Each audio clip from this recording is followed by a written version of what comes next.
Halo teman-teman, perkenalkan nama gue Evan dan kali ini lo sedang ada di section Tanya Evan. Nah, it's been a while ya, sejak gue waktu itu sebenarnya ngepost soal buku filsafat dan itu jadi postingan terame gue di YouTube, Ivan Dehenurahim Evan. Dan akhirnya kali ini karena banyak yang nanya ya, gue ngelihat banyak pertanyaan, bang buku apa sih yang kayak buat belajar psikologi tuh gue harus baca buku apa. Nah sekarang gue bakal ngebahas tentang pertanyaan, jadi kalau mau belajar psikologi, pakai buku apa?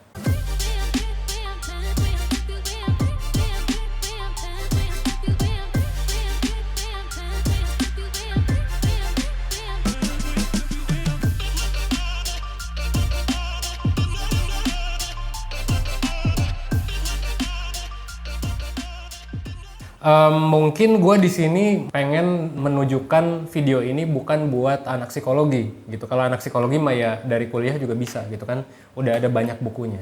Tapi paling gue mau menunjukkan ini buat orang-orang awam. Nah, buat orang-orang awam yang nggak belajar psikologi sama sekali, yang nggak punya basic, lo harus belajar dari mana gitu kan. Nah, kalau menurut gue sebenarnya ada beberapa buku yang bisa lo coba. Ini gue udah nyatet nih beberapa bukunya. Yang pertama adalah lo coba baca Psych 101 gitu. Itu sebenarnya udah ada sih di toko-toko buku besar ya, kayak Gramedia. Kalau di Bandung tuh Gunung Agung, ada juga banyak lah pokoknya. Di toko-toko buku besar itu sudah ada. Dan itu yang pertama, kenapa gue saranin lo baca buku itu, karena itu basic banget. Cuman memang kekurangannya adalah karena bukunya itu basic banget, lo mungkin gak bakal dapat pengetahuan sedip itu gitu tentang psikologi. Tapi at least lo tau lah ahli-ahlinya siapa aja, alirannya apa aja gitu kan. Ada behaviorism, ada psychoanalysis, dan lain sebagainya gitu. Itu lo bisa tahu dari sana. Yang kedua, gue saranin lo untuk baca buku-bukunya School of Life gitu.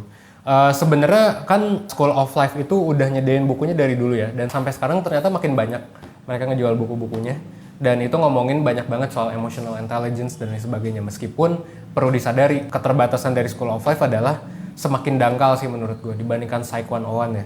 Tapi at least lu bisa tahu gitu, oh ternyata misal emosi tuh kayak gini, terus kayak hubungan relationship tuh kayak gini, dan alasan-alasan kenapa orang ngelakuin perilaku tertentu tuh kayak gini. Nah itu biasanya kalau School of Life itu ngambil dari perspektif psychoanalysis gitu. Biasanya sih kayak gitu.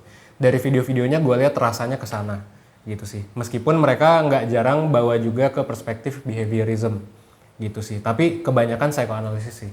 Karena mereka mainnya di psikologi klinis itu. Banyak di alam bawah sadar, banyak bermain di tingkah laku masa kecil dan lain sebagainya. Nah itu keterbatasannya. That's why di yang buku ketiga, gua saranin kalau lo mau prinsip behavioristik, kalau lo mau prinsip yang beneran coaching dan lain sebagainya, gua saranin lo baca buku dari 1% sih. Gitu. Kebetulan ya karena yang punya 1% gue juga gitu kan.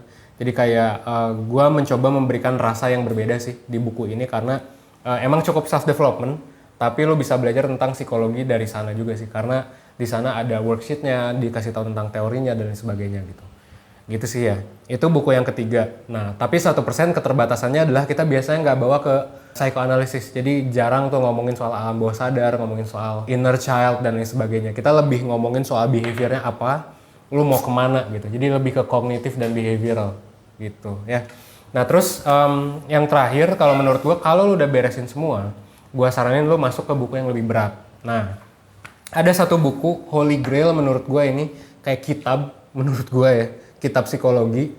Nah itu namanya adalah Introduction to History of Psychology gitu. Nah di sana itu lengkap banget. Itu bukunya dibikin sama Jürgen Hahn gitu ya. Jadi di sana tuh lo bakal dapat banyak banget sih menurut gua. Karena lo bakal dikasih tahu dari sainsnya, dari perspektif filsafatnya, bahkan nanti lo bakal dikasih filsafatnya tuh beneran yang kayak dari emang kayak belajar filsafat sih di jurusan filsafat gitu. Mulai dari kalau lo belajar filsafat ya, filsuf pertama Thales gitu ya, terus ada Heraklitus, sampai perkembangan psikologi itu sampai sebegitunya, sampai ke Aristotle, dan sampai akhirnya nanti masuk ke ahli-ahli aliran tertentu gitu, kayak misalnya behaviorism, psychoanalysis dan lain sebagainya gitu. Nah itu lengkap, bahkan sampai sekarang itu udah ada di edisi yang ke-7 setahu gua. Dulu tuh pas gua kuliah edisinya masih edisi 5, bahkan edisi 3. Sekarang udah edisi ke-7, kalau nggak salah udah sampai ngomongin neuroscience gitu, alias psikologi based on otak gitu. Karena sekarang peneliti-peneliti udah ngelihat dari neuron-neuronnya itu lu bisa baca dari sana lengkap. Satu buku doang. Kalau beli buku yang aslinya itu mahal banget, yang hard copy ya, itu mahal banget sebenarnya 500.000 tapi worth it menurut gua. Nah kalau misalnya saran gua lu belinya yang online aja sih, di Kindle atau di e-book sih gitu kalau misalnya mau murah. Tapi kalau misalnya lu punya duit, gua saranin lu beli yang hard copy-nya. Kenapa? Karena worth banget sih menurut gua. Dan itu apa ya? Itu juga jadi bahan gua buat ngajar filsafat waktu itu di kampus. Sebenarnya pakai buku itu. Gua nggak pakai buku filsafat tapi pakai buku itu tuh. Gitu ketika di kampus dulu ketika gue jadi tutor pelajaran sejarah aliran psikologi dan banyak filsafat di dalamnya gitu sih. Jadi lo bakal dapat banyak sih dari satu buku itu doang. Nah untuk sisanya ya paling gue nggak nyaranin lo untuk belajar klasik sih karena untuk orang awam bahkan untuk anak psikologi jarang banget anak psikologi yang baca klasik. Contohnya misal klasik tuh Interpretation of Dreams ya Sigmund Freud atau Carl Jung yang gue lupa judulnya apa tapi ada banyak dia bukunya tentang archetypes gitu.